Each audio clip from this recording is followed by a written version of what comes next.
I'll give you an interesting name, and it's really based on what the 49ers did last year and who they moved. They moved Jonas Griffith for a sixth and seventh round pick and then traded a seventh in return. So it was essentially a sixth round pick, and he was a backup linebacker, right? Not anybody too special. Demetrius Flannigan-Fowles, do you think that he could potentially get moved this year? He's a special team stalwart, right? Hasn't necessarily played defensively that much. Over the last 2 years, he's played 9% of the defensive snaps back in 2020, 15% in 2021. But he's been on special teams and he's been one of the better tacklers for the 49ers altogether over the past 2 years.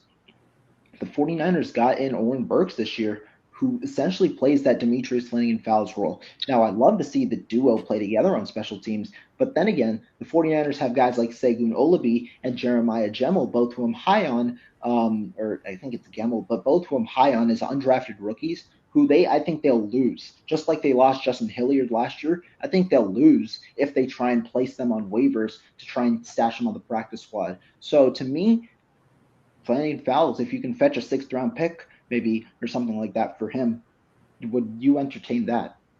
Yeah, and I think that makes perfect sense, right? Because the 49ers are just so great at developing players, and I think they're always looking for an opportunity to gain some return on their investment. And Flannigan-Fowles, I believe, was a late round draft pick, if not undrafted. Yeah, he went undrafted. Yeah. Undrafted, right? So you developed him into a player, and if you could get a draft pick out of him, obviously that's a great return on your investment. I do think that they have a lot of confidence in their ability to develop the linebacking position. Oren Burks, I think, is there to be a special teams ace. So I think that's a great name as far as where a trade could be made. And I do think that's something that the 49ers are always looking for, a way to, stack up some more draft picks to give them some more freedom in the draft. So I think that's a great name, man. That's exactly what I was looking for out of you, Rohan.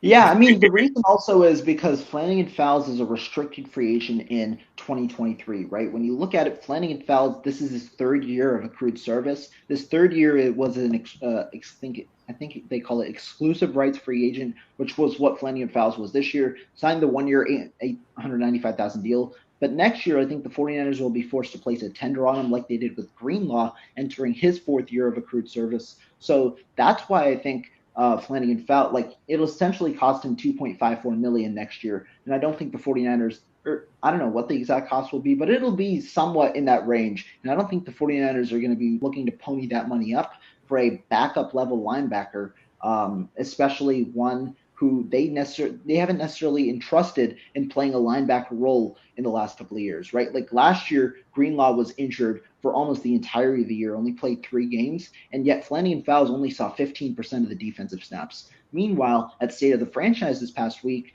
Kyle Shanahan said they signed Oren Burks not only because of his special teams ability, but because they can trust him to play linebacker when one of those top 3 guys gets injured. That indicates to me that Oren Burks is linebacker number 4 on the roster. And so that's why I don't think they'll tie a financial investment to Flannigan-Fowles in the future. And so I think that he could be a potential trade candidate this year. I completely